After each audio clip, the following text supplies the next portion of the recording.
जय सिया राम।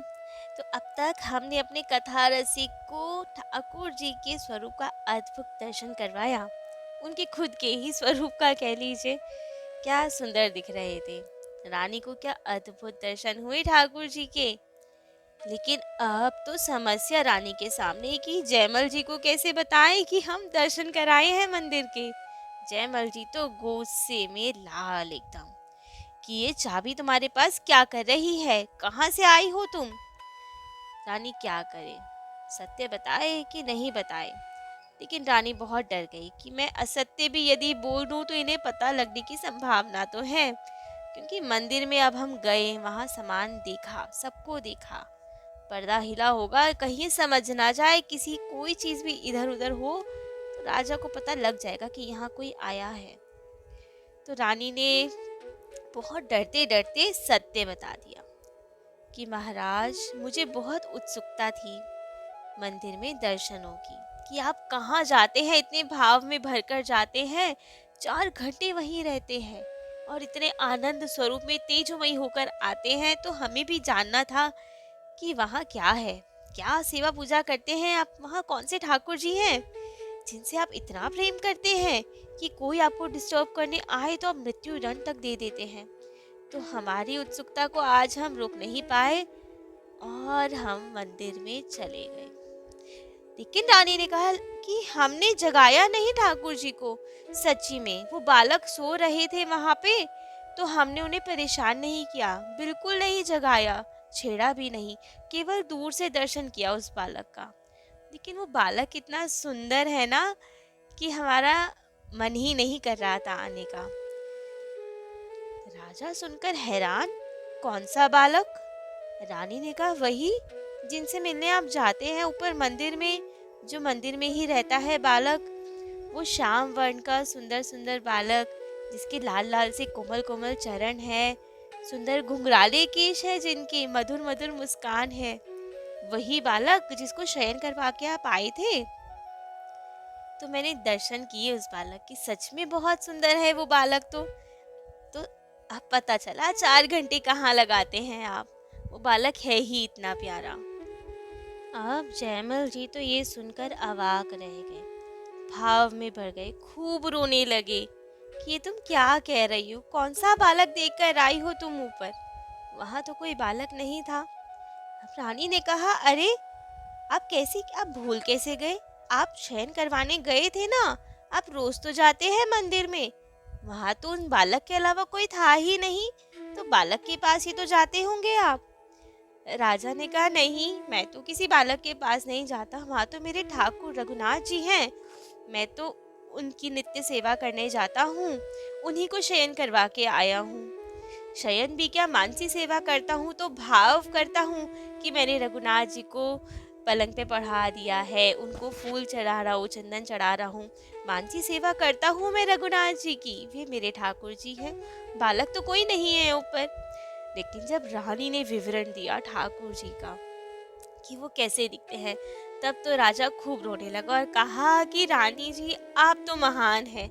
और रानी की तो चरण छूना चाहता था, लेकिन रानी ने जैसे तैसे रोका कि आप क्या कर रहे हैं। राजा इतना भाव विभोर, जयमल जी इतने भाव विभोर हो गए कि ठाकुर जी ने मुझे आज तक दर्शन नहीं दिए, आप इतनी भाग्यशाली हैं कि ठाकुर जी ने साक्षात आपको दर्शन दिए।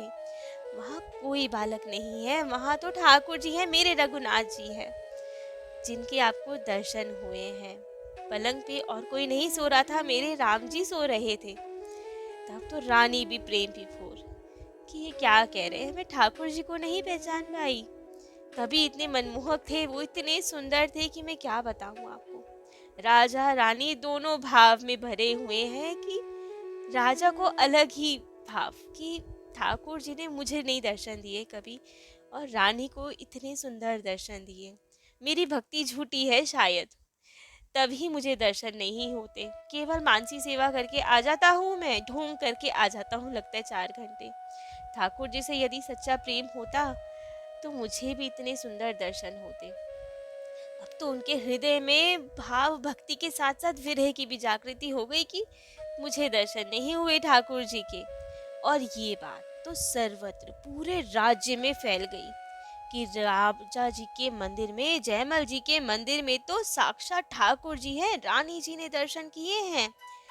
और अब तो राजा जयमल जी अपने पूजा पद्धति में और दृढ़ कि अब तो सबको पता लग गया कि कोई अगर जाएगा तो सच में अब तो मृत्युदंड निश्चित है। अब तो राजा को जरा सा भी विक्षेप बर्दाश्त नहीं उसकी पूजा पद्धति में। ठाकुर जी के विरह में व्याकुल रहते अब वो कि ठाकुर जी मुझे कब दर्शन देंगे। और खूब प्रेम से भाव में भर कर ठाकुर जी की सेवा पूजा में लगे रहते, चिंतन करते जो रानी ने स्वरूप बताया था ठाकुर जी का। लेकिन जब पूरे राज्य में ये बात फैल गई कि जयमल जी के मंदिर में स्वयं ठाकुर जी हैं साक्षात, और तो और 4 घंटे पूजा करते हैं वे, उस बीच कोई उन्हें डिस्टर्ब करने नहीं जा सकता, अन्यथा मृत्युदंड दे देंगे वे।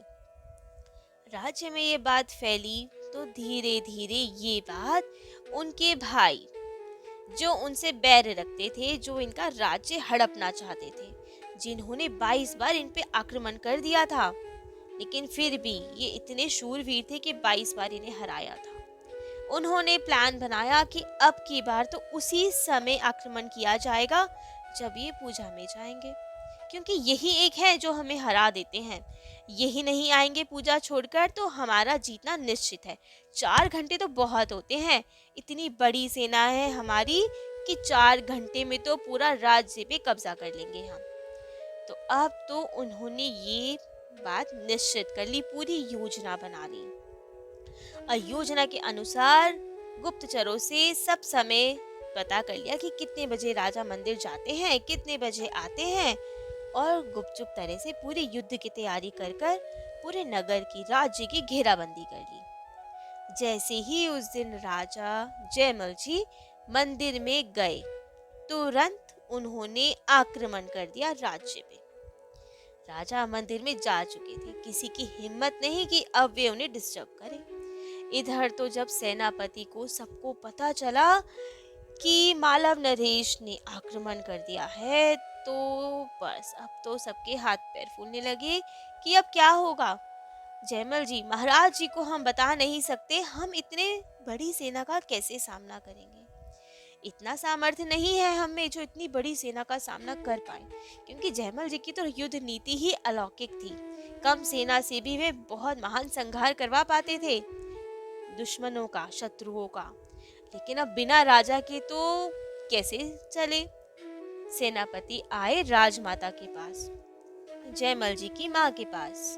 अब तो राजमाता को सब कुछ बताया गया कि शत्रु सेना ने आक्रमण कर दिया है, विशाल सेना लेकर आए हैं, चारों जगह घेराबंदी हो गई है। महाराज को हम कैसे सूचित करें, क्योंकि वे कुछ नहीं सुनेंगे, वे तो सीधा मृत्युदंड दे दे, तलवार लेके बैठते हैं वे तो वहां पे। तो क्या किया जाए राजमाता, आप बताएं। हमारी सेना इतनी सामर्थ्यवान नहीं है कि बिना राजा के ही हम युद्ध कर पाए, सब तहस नहस हो जाएगा। हमारे राज्य पे शत्रु सेना का आक्रमण हुआ तो उनका आधिपत्य हो जाएगा, हम नहीं बचा पाएंगे, आप कुछ कीजिए। तब राजमाता ने कहा, कोई बात नहीं, हम स्वयं जाएंगे उसको जगाने के लिए, उसको समाधि से, पूजा घर से बाहर लाने। दो भाव थे, पहला कि हम उनकी माता हैं, हमारा खूब सम्मान करते हैं, तो हो सकता है कि हमें मृत्युदंड ना मिले, तो इसीलिए राजमाता ने कहा हम स्वयं जाएंगे। और दूसरा भाव, राजमाता ने कहा यदि हमें मृत्युदंड मिल भी जाए तो भी क्या, राज्य के लिए, अपने भारत के लिए, अपने देश के लिए, अपने राज्य के लिए इतनी बलिदान तो चलता है। कोई बात नहीं, यदि हमें मृत्युदंड भी मिल जाएगा तो राज्य तो सुरक्षित हो जाएगा ना। एक की प्राणों की बलि से यदि पूरा नगर बच रहा है तो कोई बड़ी बात नहीं, हम स्वयं जाएंगे और जयमल जी को इसका संदेश देंगे। अब तो सीढ़ी बनवाई गई एक, क्योंकि वे सीढ़ी तो समेट के बैठते थे। और राजमाता गई ऊपर मंदिर में, जाकर देखा उनका पुत्र तो मानसी सेवा में लीन। अब माता नहीं चाह रही थी कि मंदिर के अंदर प्रवेश करे, क्योंकि उनकी सेवा पूजा में बाधा पड़े इतनी, लेकिन संदेश देना जरूरी। तो माँ ने बाहर से ही आवाज लगाई, पुत्र जयमल, पुत्र जयमल। लेकिन वे तो सुने ही ना, कोई पता नहीं, वे तो गहन समाधि में, अपने मानसिक चिंतन में। तब माता अंदर गई, पास गई, उनका हाथ पकड़ के हिलाया, पुत्र जयमल, घोर संकट आ गया है। अभी भी जयमल जी को कोई होश नहीं। तब तो माता ने पूरा उन्हें झकझोर दिया, पूरा हिलाया और कहा कि पुत्र जगो, देखो राज्य पे संकट आ गया है। शत्रु पक्ष गहन लंबी चौड़ी सेना लेकर आक्रमण करने आ गया है। यदि तुम नहीं उठे तो सब तहस नहस हो जाएगा। तुम जगो और चलो युद्ध में। युद्ध ज्यादा जरूरी है इस वक्त, आके अपनी पूजा करना, तुम चलो। जब इतना हिलाया तो जयमल जी ने केवल आंखें खोली और कहा, हरी भली करे सब, कि ठाकुर जी सब ठीक करेंगे, और वापस से समाधिस्थ हो गए। अब तो माता समझ गई कि ये नहीं उठने वाले और निराश होकर वापस नीचे आ गई। आकर सेनापति को बताया कि उम्मीद नहीं है हमें वो आएंगे। परंतु इतने में क्या देखती हैं कि जयमल जी तैयार होकर आए, कवच धारण करके आए, अपने घोड़े पे चढ़े। उनके घोड़े का नाम था कंकण। घोड़े पे चढ़े और पूरी सेना सजा के युद्ध क्षेत्र में भाग गए। अब तो ये देख के माता बहुत हैरान कि अभी तक तो समाधि में था, इतनी जल्दी रेडी होके भी आ गया। तो बहुत प्रसन्न हुई कि चलो इन्होंने लाज रख ली। राज्य के लिए बहुत जरूरी था कि ये आ जाए युद्ध के लिए। अब तो जयमल जी ने खूब जोरदार युद्ध किया। इतना भयंकर युद्ध तो आज तक किसी ने नहीं देखा था। सारे सैनिक तो देखते रह गए कि आज क्या हुआ। और शत्रु पक्ष को वो जयमल जी नहीं, कोई सांवला सिपाही दिखाई दे, कभी जयमल जी दिखाई दे। हो क्या रहा है? आज ये क्या अलौकिक युद्ध लड़ रहे हैं? अकेले ही इतनी बड़ी सेना का संहार कर दिया। जयमल जी के सिपाही तो देखते रह गए कि हम क्या करें, राजा ही सबको मारे जा रहे हैं, भयंकर युद्ध कर रहे हैं, आज तो कुछ अलौकिक युद्ध चल रहा है महाराज का। तो अब इन्होंने पृथ्वीराज जितावत, जो इनके सेनापति थे मालव नरेश, उसका वध कर दिया। और ये देखकर तो अब मालव नरेश बहुत घबराया कि आज क्या हो गया है जयमल को। शूरवीर तो देखे, परंतु आज तो कुछ अद्भुत ही पराक्रम दिखा रहे हैं। वे डर के भाग गए और उनके पुत्र रायमल जी वे सामने आए इनसे युद्ध करने। परंतु अभी ने कभी ये जयमल जी के स्वरूप में दिखाई दे, कभी कोई सामने सिपाही के स्वरूप में, कि ये तो कोई सिपाही है, इससे तो हम लड़ लेंगे। और तो वो सिपाही तो क्या, वो सांवला सिपाही से जो युद्ध हुआ कि अधमरा करा छोड़ दिया रायमल जी को। ना तो वे जीवित रह पाए, ना ही उनके प्राण छूट पाए अधमरे से युद्ध भूमि में। और युद्ध आदि लड़कर जयमल जी आ गए वापस अपने महल में। सर्वत्र इनकी जय जयकार, खूब ढोल ताशे बज रहे हैं कि महाराज की जय जयकार हो रही है कि युद्ध, क्या अद्भुत युद्ध जीत के इतनी जल्दी वापस आ गए, क्या अलौकिक रहा सब दृश्य। परंतु ये जयमल जी तो आए और आते ही तुरंत मंदिर की ओर चले गए। सबने सोचा अरे ये क्या हुआ, आए और सीधा मंदिर में। तो सोचा कि शायद पूजा अधूरी रह गई थी इसलिए चले गए हों। परंतु तुरंत उल्टे पांव ही जयमल जी वापस आए। ना कोई शरीर पे कवच, ना कुछ, ना युद्ध के चिन्ह, और बड़े प्रेम से आए, बहुत ही शांत स्वभाव में जैसे हमेशा आते हैं।